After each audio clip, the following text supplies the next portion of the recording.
Welcome to part 7 on the road to secession. Now we're going to talk about the caning of Charles Sumner.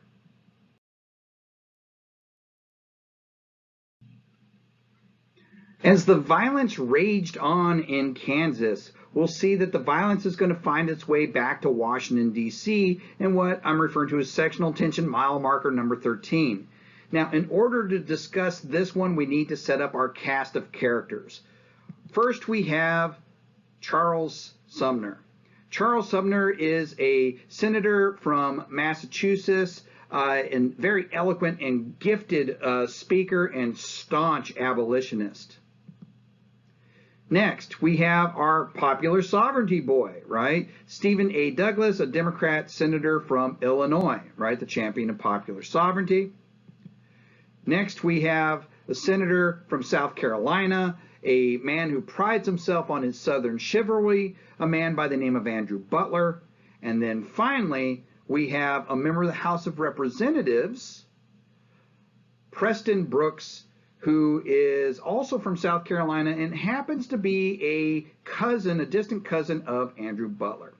Now, on the 19th and 20th of May of 1856, Charles Sumner is going to give a 2-day-long speech called Crimes Against Kansas, right? This is all going to be talking about the violence that's taken place in Kansas and this, this pro-slavery and free soiler fighting that's going on, okay? And in it, he's trying to find some place to put the blame, and he's going to square off against a couple of these colleagues of him. First of all, he's going to look straight to Stephen A. Douglas, who was there at the time, and he's going to say to Stephen A. Douglas that you are a noisome, squat, and nameless animal and not a proper model for an American senator, right?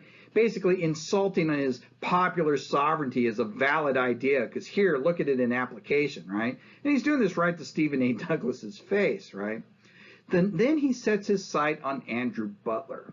Andrew Butler, who, like I said, he prides himself on his chivalry, and he's going to play with that. He's going to say of Andrew Butler, he says that Andrew Butler has taken on a mistress who, though ugly to others, is always lovely to him. Though polluted in the sight of the world, is chaste in his sight. I mean, the harlot, slavery. I mean, this is some pretty harsh talk, right? And Andrew Butler, he's not even there. He's home in South Carolina. He's been ill and he's recovering, right? And here's Charles Sumner just blasting him. But somebody from the Senate chamber goes wandering across to the other side of the Capitol building and finds Andrew Butler's distant cousin, Preston Brooks, and says, hey, dude, you should hear what this guy's saying about your cousin, man. It's absolutely incredible. And tells him, and Preston Brooks, needless to say, takes offense.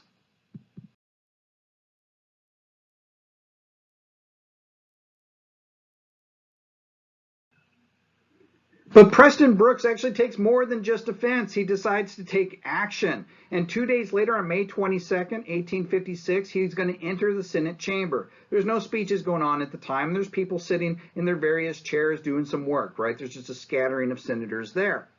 But he walks up behind Charles Sumner and he yells out to him. He says, you have libeled my state and slandered my white-haired old relative, Senator Butler, and I have come to punish you for it.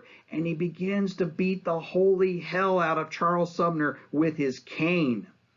Charles Sumner quickly tries to get up, right? But these tables are bolted to the floor, and he kind of hooks his thighs on the chair, and he's forced back down, and he's savagely beaten by Preston Brooks. Matter of fact, Preston Brooks is going to break the cane on Charles Sumner. Charles Sumner is literally going to take 3 years to recover from the injuries that he received at the hands of Preston Brooks, and is going to suffer from what we would today call PTSD for the rest of his life as a result. Right? This, of course, is a very, very evident demonstration of that sectional hatred and how clearly and rigid the lines had become between the North and the South. Now, the House of Representatives are going to censure Preston Brooks and fine him $300. And he, of course, is going to resign his House seat because of the censure, and he's going to return home to South Carolina.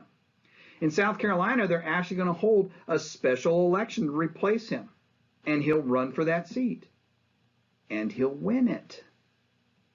And in that winter break there, in the winter of 1856 and 1857, we have this tension building up for what seems to be a soon-to-come fight on the floor of the House, because Northern abolitionist members of the House of Representatives say there is no way we're going to allow this vagabond to take his seat, right? Meanwhile, Southerners are sending gifts to Preston Brooks.